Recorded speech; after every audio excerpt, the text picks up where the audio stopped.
You're listening to the Spirit Podcast.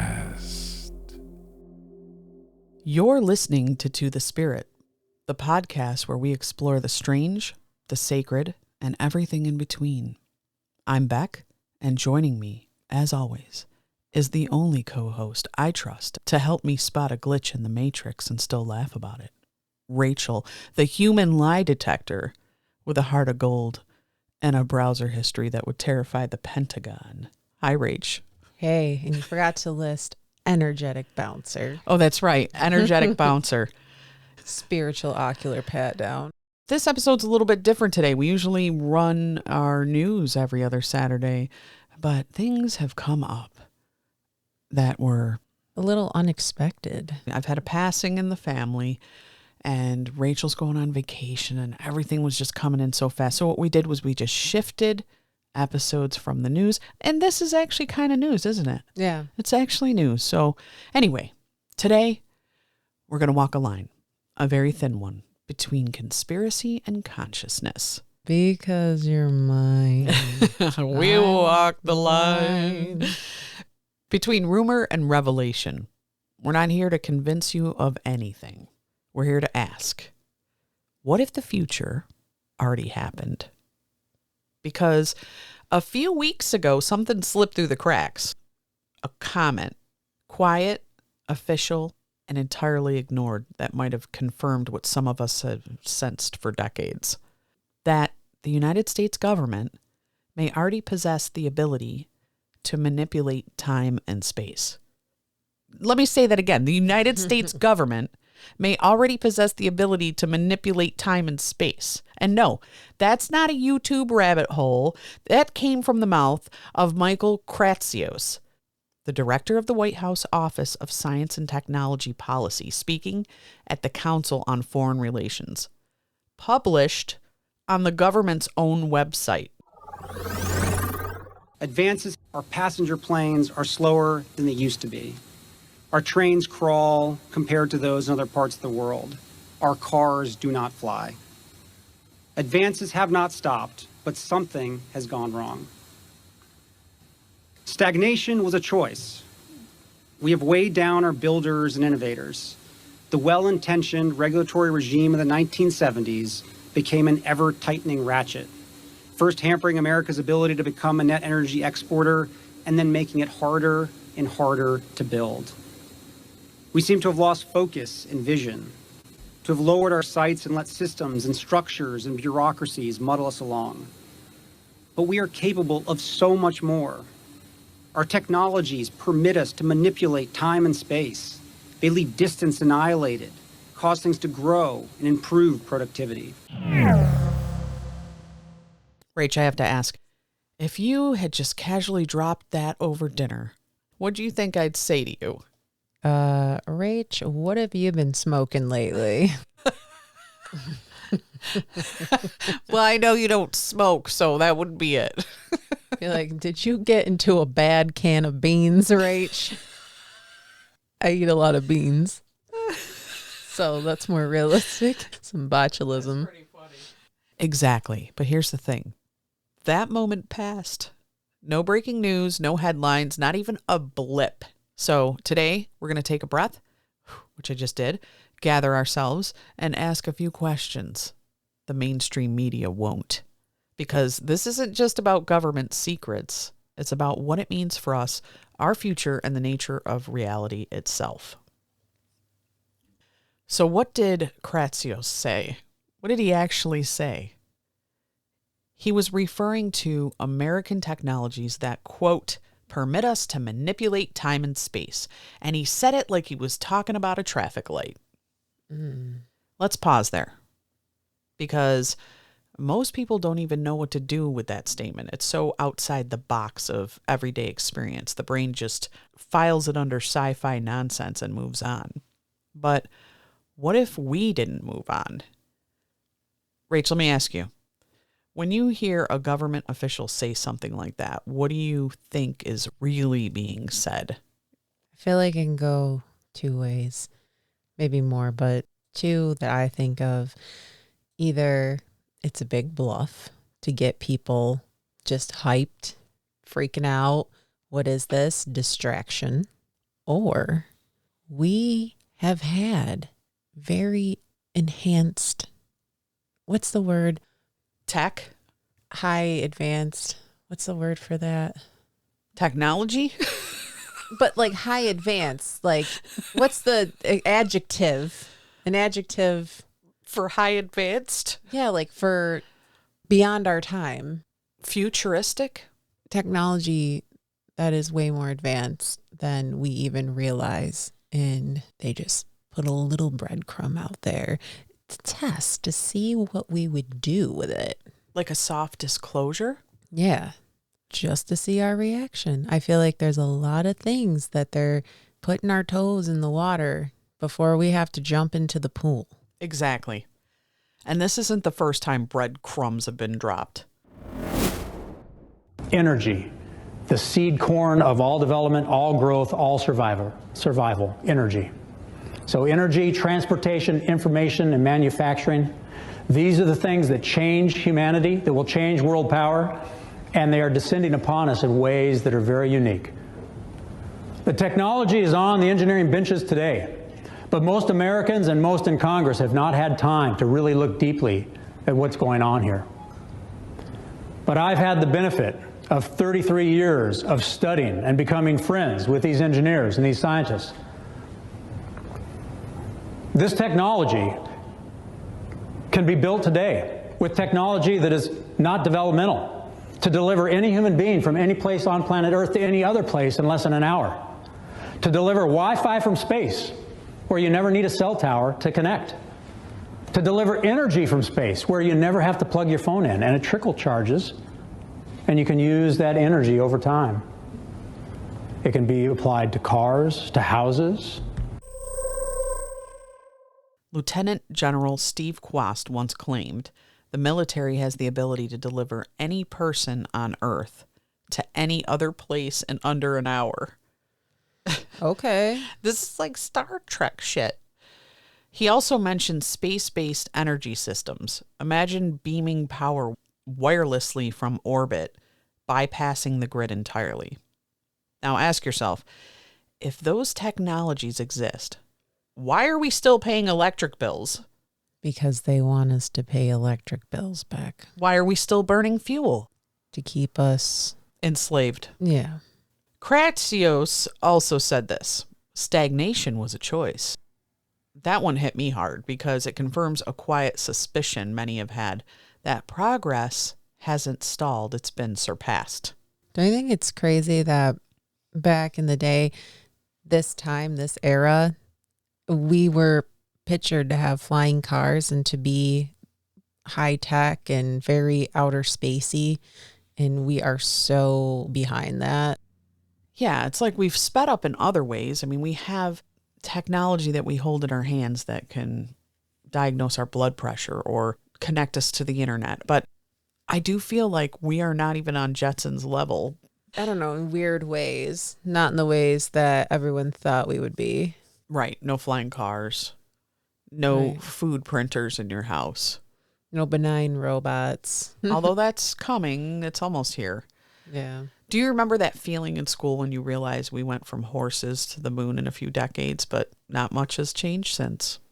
I didn't think about that in school, though. Oh, you didn't think about how we were riding on horses and then all of a sudden we're taking a rocket to the moon? I didn't think that deep in school, to be honest. I just wanted to sneak out and... Smoke a cigarette? Yeah. Well, we were trained to believe that the pace of change is just naturally slow. But what if the real innovations, the ones that could heal the planet, free us from fuel or even shift the human experience itself, were shelved? Not lost, not forgotten, just deliberately hidden. Huh. Hey, Spirit Seekers, enjoying the show?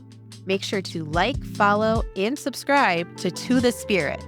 Leave us a review on Apple or Spotify and share the love. We drop a new video every week on our YouTube channel covering paranormal, conspiracy, high strangeness, and more.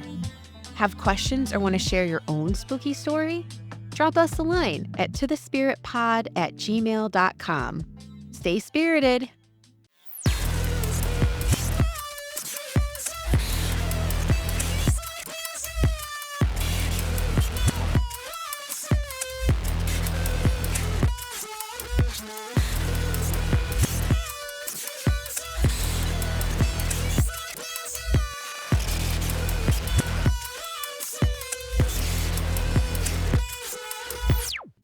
Now, here's where I want to shift gears a bit because, yes, the tech might be real. Yes, time and space might already be bendable under classified programs. But here's the twist the media never mentions. You don't need a machine to do what the soul can already do. It's true.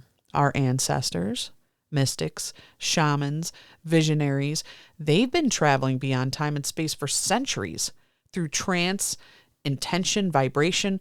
They call it dream walking, spirit travel, prophetic sight. Yes, I'm getting woo-woo. Have you ever had a moment where time just bent around you, either a deja vu, a time slip, or something you couldn't explain? Countless times. Deja vu always hits at such a weird time. Like, it's not even like a profound moment. It's just you drank your coffee a certain way and all of a sudden you're like, I've done this already. I had this conversation. I said this phrase. It just feels out of place for some reason. Say you are talking to somebody and you're really having a good conversation and it doesn't seem like a lot of time has gone by. Then you look at the clock and hours flew by. All of a sudden you're like, I gotta go. How did you get there? That's time bending around you. Right. Or a time slip. Right. A time slip.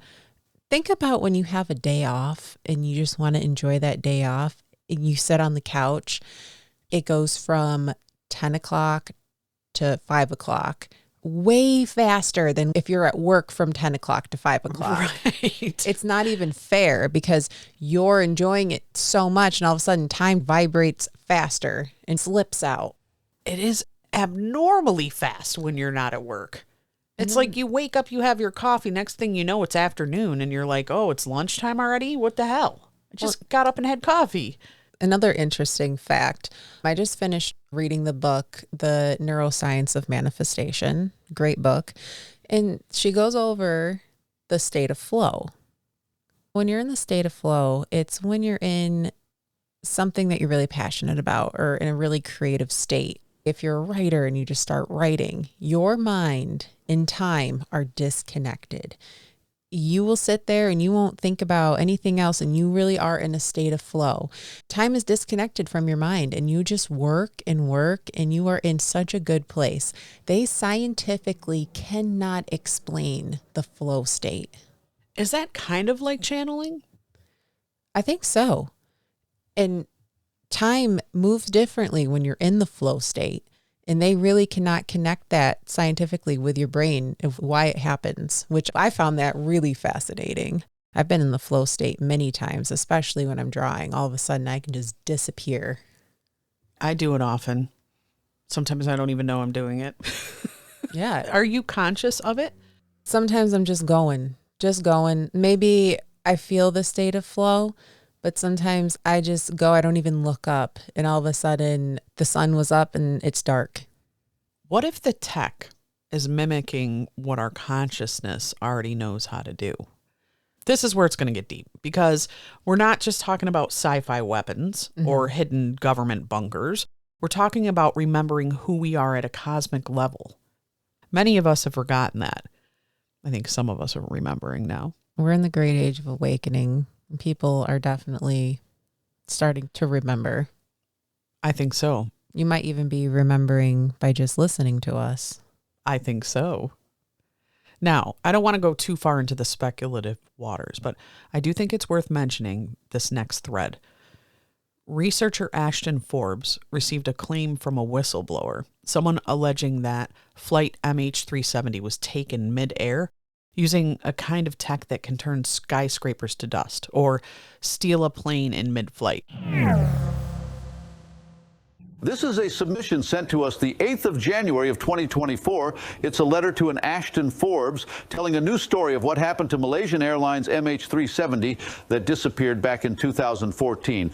And as always, don't trust what you read on the news. Trust your own capability to see the world for what it really is. Here we go. I work or have worked at a military base in the Maldives, and I know exactly what happened to Malaysian Airlines MH370. This is also a letter to Ashton Forbes. You are not wrong, and what you do are much bigger than you even can imagine. Don't stop what you are doing. I won't tell anything about myself more than that I currently or in the past has spent time at a military base in the Maldives. That I have done this type of work since I joined the military when I was young, and that was many decades ago. Still in the game, but the years are starting to get to me. I write this because I want the world to know that most of the trouble on Earth are created for political reasons. United States, or at least a covert administrative elite of the U.S., has, at will, complete control, and this has been true since the 60s. Flight MH370 arrived at our base, by our hand, at 1856 UTC after we picked it up, mid-air, outside the island of Great Nicobar. Just one of many, many things we do.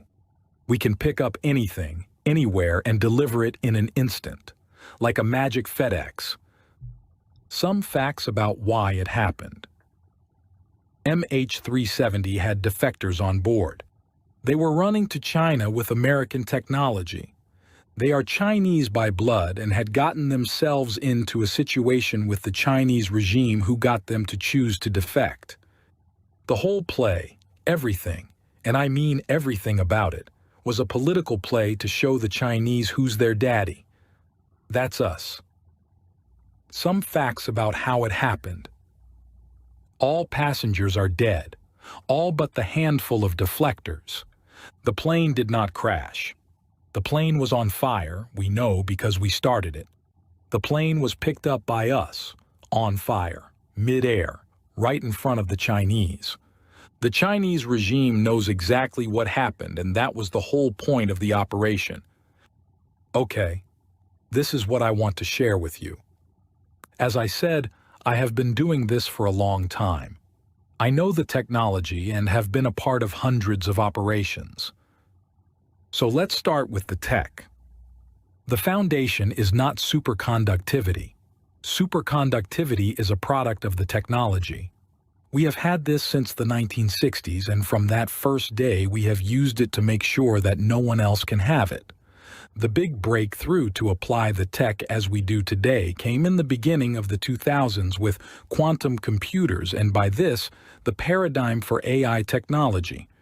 What we had to do programmatically before, we now can do with something akin to machine intuition. This lets us operate in fast-moving environments where event-based logic in linear programming was very limited. As I said, what you have found is not the technology itself, it's just one of many derivatives of the technology. I encourage you to keep on with what you are doing, but you should also be aware that there is a deeper layer that you could focus on instead of the Miami aliens that I see you have been posting about. I will give you some pointers for this at the end of this letter. The products or application you are now working on is correctly based on superconductivity. The number of orbs you've been speculating about is correct. The fourth orb decides where the object ends up. The technology is based on structures, simple and beautiful structures that lets us use the unlimited power that is everywhere and step outside what I would like to describe as perceived reality. The structure that is used for what you are looking at is a metastructure that creates a low complexity and relative low energy phase transition. The beauty of this technology lies in its elegance and simplicity. The structures are inherently stable and self-regulating, and the earlier challenges to conduct operations were 100% based on the limits of man.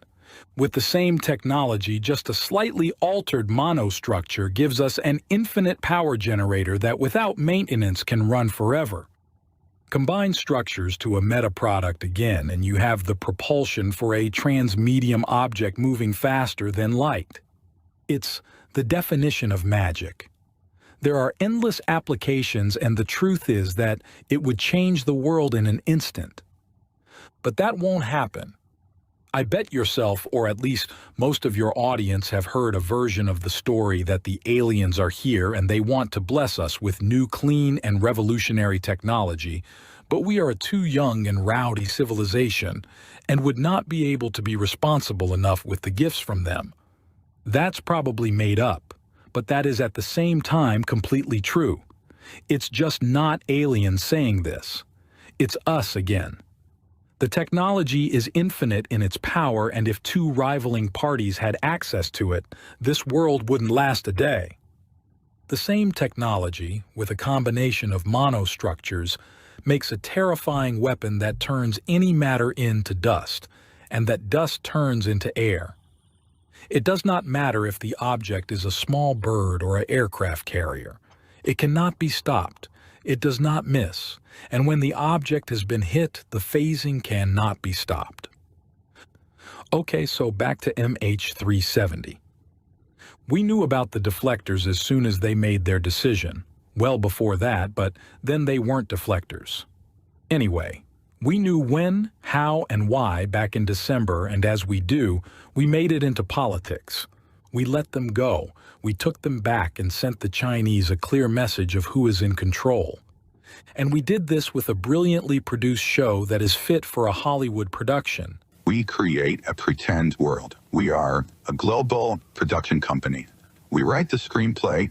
We're the directors, the producers. We're the main actors. The world is our stage. Any good movie has fire, desperation, regret, and drama. And every movie villain should see their plan fall apart. And in really good movies, just when the villain has accepted that the plan has failed, the heroes of the movie steps in and makes it worse. This is what happened. As soon as we knew what plane was the last leg of their journey, we planned and delivered, so the plane was loaded up with lithium-ion batteries built by us for this occasion. Lithium-ion batteries cannot be put out, has a predictable burn rate, and we made sure that the volume was just right for a long burn that would allow for a full-length show. The Chinese were following the plane since it was on the tarmac and got to see their most close-to-success operation go up in flames. And just as all hope was lost, we made it worse. Right in front of their eyes, 2 hours and 13 minutes in, they saw the plane get phased out of there by the same technology they were trying to get access to. And 5 days later, the Chinese officially made a gesture of submissiveness by publishing a frame from the satellite of the phase moment via the State Administration for Science. The publishing was talked about in American newspapers as a possible debris field. But when you know what you are looking at, it's clear what the frame shows. The aftermath. During the 5 days after the show, the Chinese found out about the batteries, that we both made and placed them on the plane. They accepted that we have been playing with them the whole time, and at the same time could accept that the people they had convinced to deflect did what they wanted. It was us that stopped them.